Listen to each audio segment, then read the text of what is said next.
yu baax sama papa ji jeego kenkay di jeego la foofu Sandaga ay ca tribune yéene kaay nee na crise de la dette intérieure au Sénégal quand l'État étrangle son secteur privé ndax dañu toll ci foo xam ne dafa mel ni nguur gi dafa téye putu lii la buy di wax putu secteur privé bi xoj te wa bàyyi mi ngi nii 300 milliards yu nga xam ne ni yoreel nañ ko BTP bi fayuñu ko 300 milliards enveloppe en état de grossesse très avancé la bu laaj césarienne 300 milliards yu nga xam ne ñu yoreel ko secteur BTP bi kenn fayu leen ko 600 milliards pour les hydrocarbures ba tey ci bor yi 400 milliards pour les services ci bor yi le fardeau de la dette compromet donc l'espoir que porte le secteur des hydrocarbures lii la ñuy dund ay bor ku doon réalisation mën a doon bor nguur gu ñëw boo doonee ay réalisation di tàcc war a mën a doon bor yi nag war koo fay. ñoom dañoo ñëw rek commencé inauguré BRT. waaw commencé ubbi ay autopont. ba pare naan dinañu auditer. gàddul bor gërëmuñu sax ki ko fi def. les services qui courent derrière plusieurs milliards d'impayés agonisent ndax nag boo dugalee sa koppar ci chantier di xaar en retour ñu delloo la ko yow déjà fayuñu la ba noppi di si boole wax ju naqadi wax fa dëgg neex yàlla nag faw nga gis sa kolom buuba di la buy di wax faw nga gis sa kolom buuba tribune yéene kaay ne Anta Babacar Ngom moom it jël na ca wàllam porte-parole secteur privé bi nee na nañu waxante dëgg gémmiñ kat bu waxul dëgg wax safaan te nañu wax dëgg nag secteur industriel bi fii fu mu nekk dafa nërmeelu jëm ci dee sukuraat chantier yi si bari arrêté na Babacar Mbaye Ngaraaf ñoo ngi sekk waxtaan ci ma loger mu ne ñu ci bëri ñu arrêté seen chantier bi ñu levé mesure bi seen suuf sa ngelaw lu yóbbu na ko fer ba ñu jotoon a def yàqu na rongé wu na parce que si wetu géej gi la briques yu sa bari gars yi sàcc nañu ko donc da ngay obligé waat jëndaat fii réew mi toll nee na lii la ñuy dund mi ngi nii des chantiers suspendus des machines immobilisées des petites et moyennes entreprises ont totalement fermé boutique lii la ñuy dund te dara warulu ko lu dul lii toutes les entreprises souffrent d'impôts et de taxes indigestes boo ko weddee laaj ko waa presse bi convention ñu dagg aide à la presse ñu téye ba noppi tanaan laan da ngay fay mi ngi nii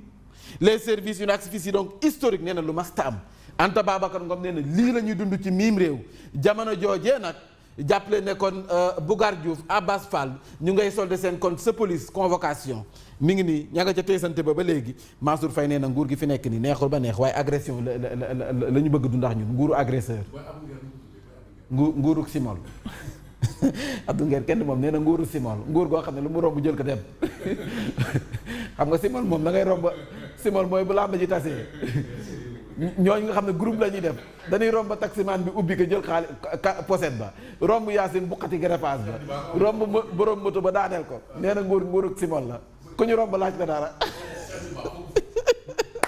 non Abdou Nguer amul Mansour Faye monte au créneau nee na le régime de Pastef cherche à nous agresser et à débaucher nos élus fu mu nekk lii la ñuy dund ndax ñoom APR forum du justiciable nag nee na faw ñu wax ci kaw Farba Ngom faw ñu wax ci kaw Ma Bintu Diaby faw ñu wax ci kaw Khadim Ba ak ña sa des nee nañu nag seen wér-gu-yaram mayeetu leen ñuy des sa kaso ba dana saisir kuréelu mbootaay xeet yi di ONU jamono jooju FOGECA man nag dama foogoon ne heure bi Dubaï la may fekk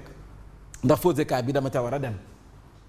waaw man dama foogoon ne heure bii man fa la may fekk après Banjul Cotonou Lisbonne Porto jàppale na kon FOGECA nag ma nga ci tournée mondiale am ay valise am teg na ko ca Dubaï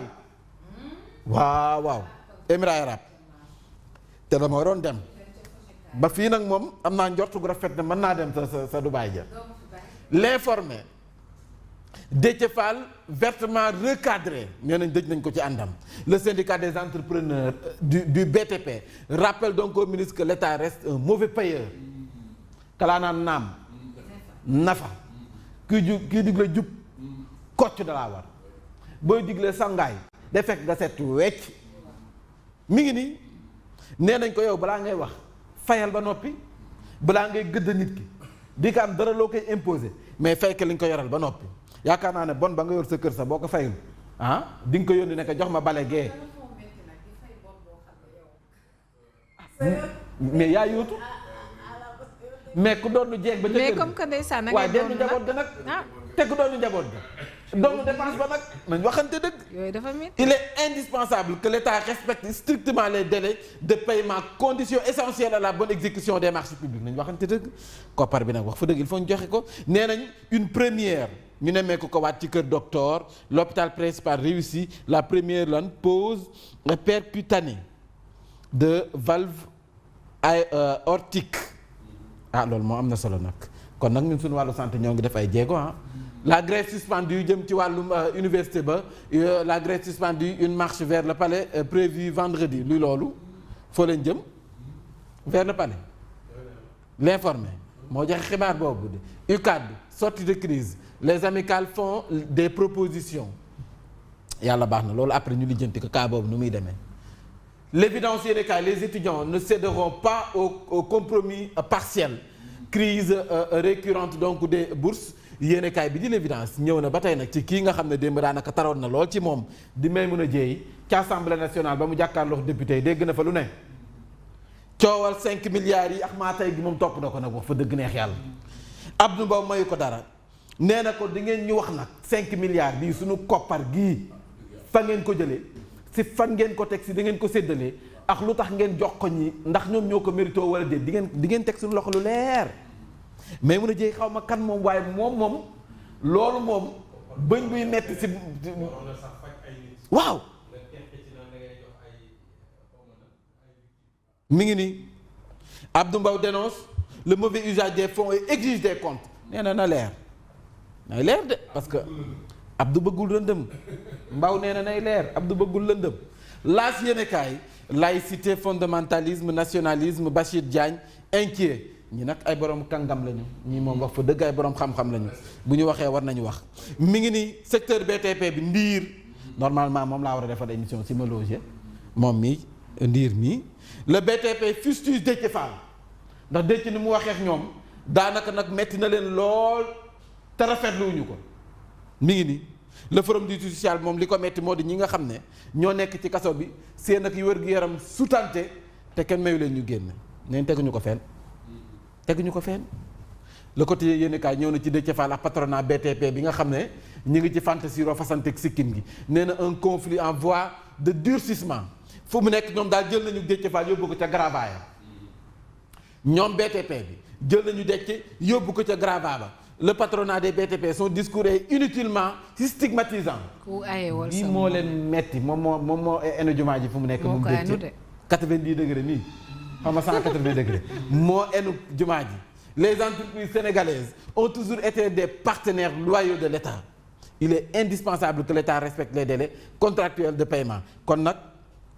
nañ leen fay seen koppar ñoom la ñu bëgg maintien en détention mi ngi nii forum du justiciable ñu ngay naqarlu Farba Ngom Mame Bintou Diaby Khadim Ba ma nga xam ne ña ngi leen téye ca kaso ba te seen wér-gu-yaram maytu leen ko ci le quotidien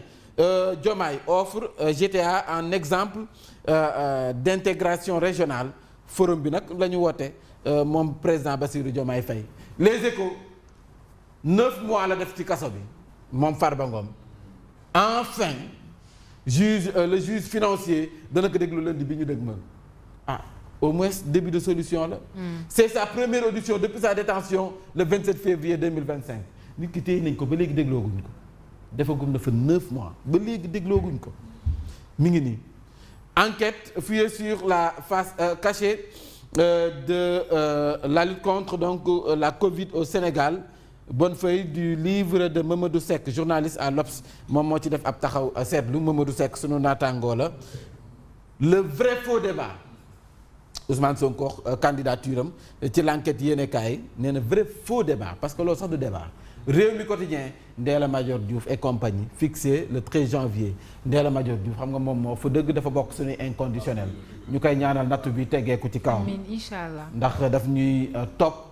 matinal bi rajo bi da koy day def link bi da koy reprendre ok voilà dañuy synchro ok mooy rajo bi mu am rajo communautaire am Ndella Madior Diouf fii réew mi toll dafa soxla kàddoom actualité bi Ndella Madior Diouf réew mi dafa soxla kàddoom jàmbaaru xare la donc li nattu la rek ñu ñaan yàlla mu teggeeku le 13 janvier mu delluwaat ci ay activité am moom Pape Sané moom tey la Pape Sané waaw audit biométrique et physique des agents de l'État la traque aux fonctionnaires fictifs lancée 89 000 agents recensés à la date du 30 novembre 2025 ay fonctionnaires fictifs loolu day na waat bëri na ci am na ci maire yoo xam ne nag moom doon na fa am de ay agents yoo xam ne ni tur ba da ngay gis di enquête ah. kañ la woon doo kañ la liggéey woon nag kañ la woon lii. defoon nañ ko waaw defoon nañ ko mi ngi crise électorale en Guinée. Bissau en tout cas une démocratie sous verrou militaire ña nga ca ba léegi les vérités d'Anta Babacar Ngom mi ngi ni Walf Quotidien nee na bor chantier yi ñu dagg dàqaate yu sakkani Anta Babacar Ngom xamal na nguur gi ne leen secteur industriel bi mi ngi nii daanaka xaru na. journée de l'entreprise. fu mu tëdd dee rek lay wut. ah Pierre. ce que le patronat attend de la douane. démb la woon. nee na secteur industrie bii wax fa dëgg fu mu tëdd dee rek lay wut ndax moom pare na. Médiocrité dans les BTP selon le ministre des infrastructures waaye nag ndiir tontu na ko tontu bu saf sap. dëkk door a fay koy tas. point actu.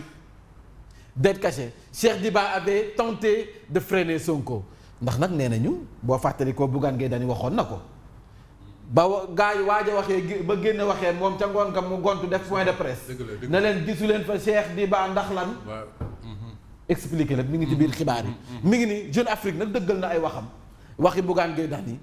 Jeune Afrique révèle les dissensions en haut sommet de l'État sur l'opportunité de révéler publiquement l'ampleur de la dette cachée. Selon Jeune Afrique, le PM Sonko obéissait à une logique de rupture politique avec l'ancien régime au risque de braquer les FMI et de secouer les marchés. Point actu moo joxe information bi Cheikh Diba n'avait pas assisté à la conférence de presse durant laquelle Sonko avait fait ses révélations gis nañu ko. yéenekaay bi daal na ci dikk nga ne. 8h jot na.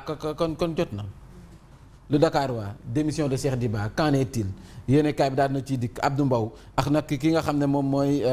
Maymouna Dieye démb tàngoon na lool si séddaleem 1,8 milliards yi nee na faw nga wax ñu nag koppar bi nu mu demee waaw parce que nag kopparu Sénégal la séddale koppar baa ngi noonu ci Odia ñu gis Sonko ak Maymouna Dieye yor saaku xaalis di ko sotti ñi nga xam ne ñoom ñooy ñoom seeni martyrs jamono joojee bourse familiale bi ña nga xam ne ñoo ko doon am tam ñu dagg ka ñoo ngi ne nee na sans bourse familiale nous sommes vraiment martyrisés. Odia foofu la génne tey comme information. très bien ana lan moo gën a fës. muy collectif bi ëmb kon nag amical